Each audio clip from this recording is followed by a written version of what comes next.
Friends, क्या आप जानते हो कि आप जो भी स्टडी करते हो, सपोज आपने कुछ आज पढ़ा किसी टॉपिक का, तो विद इन 24 आवर्स आप उसका 70% फैक्ट्स जो है वो लगभग लगभग भूल जाते हो, वो आपको कंप्लीटली याद नहीं होता है।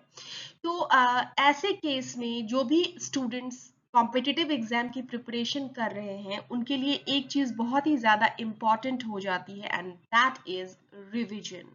So you must know the power of revision. तो रिवीजन करना बहुत ही इंपॉर्टेंट है, क्योंकि अगर आप बार बार रिवाइज करोगे तो वो चीजें जो है ना कंप्लीटली आपके दिमाग में बिल्कुल छप जाएंगी, बिल्कुल आप उसको याद कर पाओगे।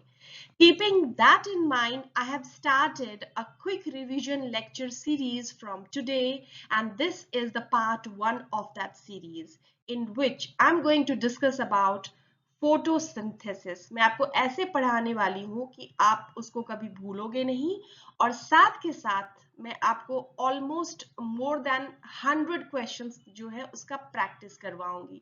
सो लेट्स गेट स्टार्टेड। तो सबसे पहले तो welcome back to this channel, bio exam and research support by doctor अर्चना।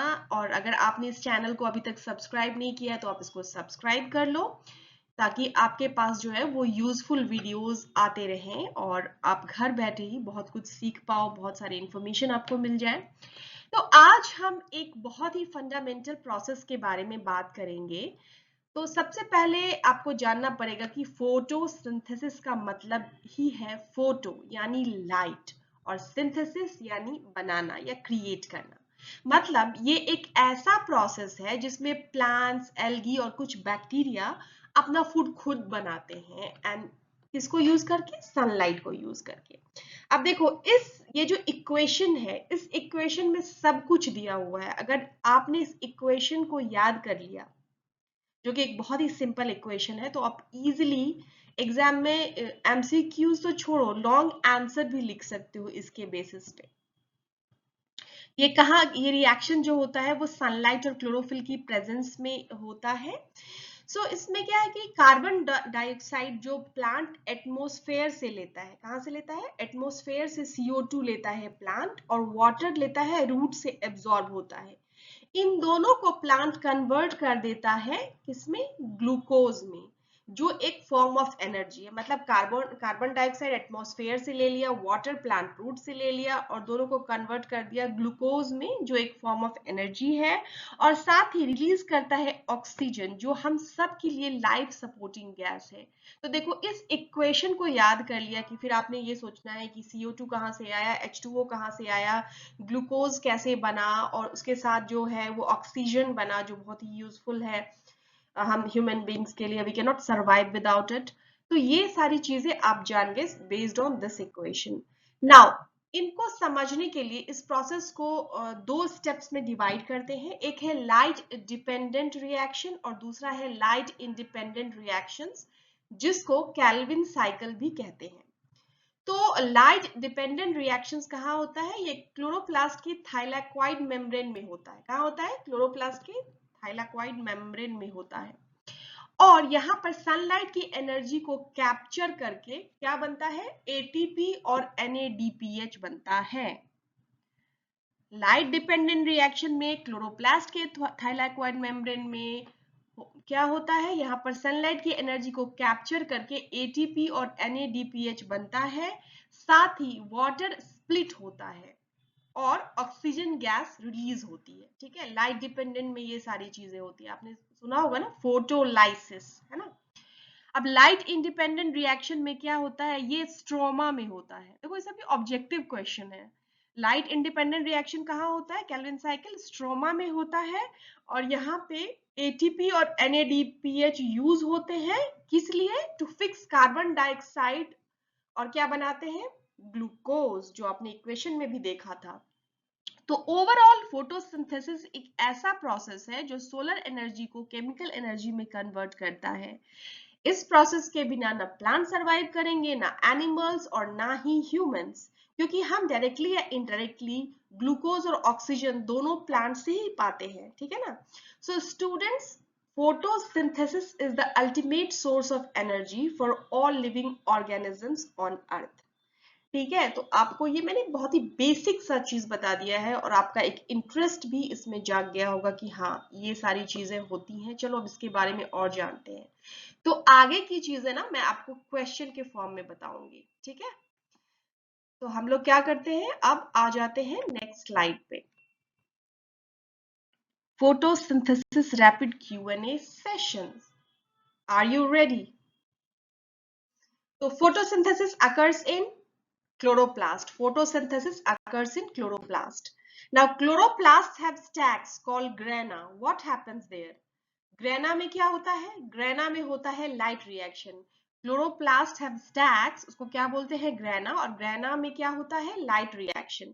ठीक है, अब लाइट रिएक्शन अकर्स इन, कहाँ पे होता है light reaction? Grana, thylakoid membrane.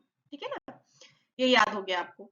Products of the light reaction, light reaction के बाद कुछ प्रोडक्ट बनता होगा, वो क्या है और वो कहाँ यूज होता है? तो वो डार्क रिएक्शन में यूज होता है। जो लाइट रिएक्शन का जो प्रोडक्ट है वो डार्क रिएक्शन में यूज होता है। और वो प्रोडक्ट कौन सा है? वो है ATP एंड NADPH, जो कि डार्क रिएक्शन में यानी कि केल्विन साइकिल में यूज होता है। The dark reaction occurs in the, अब देखो ये मैंने आपको बताया है, कहा स्ट्रोमा, जब हम लोग पढ़ रहे थे तो मैंने कहा था main enzyme in the Calvin cycle is, Calvin cycle का मेन एंजाइम क्या है? रूबिस्को। केल्विन साइकिल का मेन एंजाइम क्या है? Rubisco. The first stable product of the C3 cycle, C3 cycle का फर्स्ट स्टेबल प्रोडक्ट क्या है? 3PGA, 3 phosphoglyceric acid. क्या है? The first stable product of the C3 cycle is 3PGA, 3-phosphoglyceric acid. The first stable product of the C4 cycle is, C4 cycle का stable product क्या है? Oxaloacetic acid. क्या है? Oxaloacetic acid, जिसे हम लोग OAA भी बोलते हैं। अब OAA is formed in mesophyll cells but transfer to, OAA जो है वो mesophyll cells में बनता है बट ट्रांसफर कहाँ होता है? Bundle sheath sales. OAA is formed in mesophyll cells but transfer to bundle sheath cells. I hope आपको अच्छा लग रहा होगा कि आप क्विकली सारे क्वेश्चन के आंसर जान रहे हो और इसमें से कोई क्वेश्चन आपके एग्जाम में आ जाएगा, तो आप ध्यान से इसको देखो। नाउ अब ये जो बंडल शीथ एनाटॉमी है वो कैरेक्टरिस्टिक है किसका? तो ये है C4 प्लांट्स का, और इस एनाटॉमी को क्रैन्स एनाटॉमी भी कहते हैं। ठीक है, अब है एग्जाम्पल कुछ देख लेते हैं। C4 प्लांट का है मेज, शुगर केन, और एग्जाम्पल ऑफ C3 प्लांट क्या है? Wheat, rice. Photo respiration is common in, बताओ क्या होगा? C3C4, photo respiration is common in C3 plants, correct. Next, अब देखो कैम प्लांट्स, एक प्लांट होता है जिसमें कि उसको क्या बोलते हैं हम लोग? उसमें कैम पाथवे होता है, क्रैसुलेशन एसिड मेटाबॉलिज्म। और इसका जो है ना एग्जाम्पल है जैसे कि कैक्टस, पाइनएप्पल, इन सब में होता है ये चीज, कैम पाथवे। और इसमें क्या होता है कि स्टोमेटा ओपन रहता है ड्यूरिंग नाइट, स्टोमेटा जो है वो नाइट में ओपन रहता है। And the first stable product of the CAM cycle is malic acid. इससे भी 4 क्वेश्चन बन गया है ना, तो ये भी आप याद कर लो इसको। अब है, अब क्वेश्चन, कुछ क्वेश्चंस हम लोग पिगमेंट्स के ऊपर भी देख लेते हैं। The primary pigment in photosynthesis is, primary pigment क्या है फोटोसिंथेसिस का? Chlorophyll A. क्लोरोफिल ए जो है ना वही प्राइमरी पिगमेंट है फोटोसिंथेसिस का। और एसेसरी पिगमेंट क्या है? Chlorophyll B. Accessory pigment chlorophyll B, primary pigment chlorophyll A. The pigment giving yellow colour is xanthophyll। Yellow colour कौन सा पिगमेंट देता है? xanthophyll। The pigment giving the orange colour is carotene. Carotene carrot में होता है। Chlorophyll absorb maximum light in the blue and red region. Chlorophyll किस region में maximum light को एब्सॉर्ब करता है? Blue and red region. Chlorophyll reflects green light, chlorophyll reflects green light. ठीक है, photosynthesis efficiency is highest in, कहाँ पे highest होता है, कहाँ पे लोएस्ट होता है? तो हाईएस्ट होता है रेड लाइट में और लोएस्ट होता है ग्रीन लाइट में। अब PS1, फोटो सिस्टम 1 और फोटो सिस्टम 2 का जो है ना एब्जॉर्प्शन पीक कहाँ पे है? तो एब्जॉर्प्शन पीक जो है वो PS2 का 680 nm पे होता है। कहाँ होता है? 680 nm पे। और PS1 का होता है 700 nm पे। तो ये सारे जो है ना वो ऑब्जेक्टिव क्वेश्चंस, इसका स्क्रीनशॉट ले लो, रिवाइज कर लो, वीडियो सुन लो, और आपको ये बिल्कुल याद हो जाएगा। क्योंकि ये क्विक रिवीजन सीरीज है तो मैं सब कुछ डिटेल में नहीं पढ़ा रही हूँ, बट मैं जो है आपको क्विकली रिवाइज करा रही हूँ, गो थ्रू करवा रही हूँ, ताकि आपने जो भी पढ़ा है वो आपको याद हो जाए। The electron flow from PS2 to PS1 is represented by the Z scheme. The electron flow from PS2 to PS1 is represented by the Z scheme. Z scheme क्या है पता चल गया? Electron flow from PS2 to PS1 को Z scheme से represent करते हैं। अब जो है PS2 में प्राइमरी इलेक्ट्रॉन एक्सेप्टर क्या है? Phaeophytin. The primary electron acceptor in PS2 is phaeophytin. फिर है non cyclic photo phosphorylation produces, क्या प्रोड्यूस करता है? Non cyclic photo phosphorylation produces ATP, NADPH and O2। याद कर लो, cyclic photo phosphorylation produces ATP only. Non cyclic में ATP, NADPH और O2 प्रोड्यूस होता है, और साइक्लिक में ATP होता है। The process of ATP formation in the light reaction is called photophosphorylation. The process of ATP formation in the light reaction is called photophosphorylation.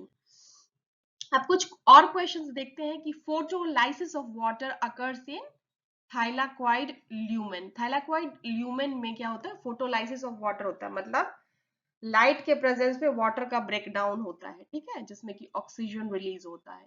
A by product of photolysis is, अब आपको पता है, that is oxygen.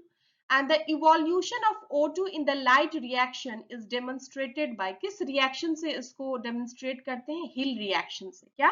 The evolution of O2 in the light reaction is demonstrated by the Hill reaction. The Hill reaction was discovered by Robert Hill, ठीक है ना, Robert हिल ने इसको discover किया था। अब है Ruben and Kamen prove that O2 comes from water using O18 isotope. O18 isotope को लेकर के उन्होंने प्रूव किया था कि जो O2 आ रहा है ना वो वाटर से ही आ रहा है। And the first scientist to experimentally prove photosynthesis was, क्या था, कौन थे? जेन इंजनहाउस। And the willow tree mass experiment linked to photosynthesis was done by Van Helmont. देखो ये सारे questions almost I think more than 50 questions होंगे जो आप इससे सॉल्व कर सकते हो। देखो 10 मिनट का टाइम है और आपको सब कुछ याद हो जाएगा, ठीक है ना, तो इसको रिवाइज कर लो। अब आपको ये क्विक रिवीजन सीरीज कैसा लगा और नेक्स्ट आप किस टॉपिक पे ये चाहते हो, ये आप मुझे बता देना। और मिलते हैं नेक्स्ट वीडियो में। बाकी के सारे वीडियोस भी, ऑलमोस्ट मोर देन 180 वीडियोस हैं हमारे चैनल पे, तो आप अपने प्लेलिस्ट के हिसाब से उसको जाके देखो। सपोज आप अगर ICFRE की प्रिपरेशन कर रहे हो तो उसके प्लेलिस्ट में जाओ, DBT के वीडियोस देखना चाहते हो, CSIR के वीडियोस देखना चाहते हो तो उसमें जाओ, PhD फेलो हो तो आप PhD वाले फोल्डर में जाओ। तो अपने अपने फोल्डर में जाके अपने अपने प्लेलिस्ट को देखो।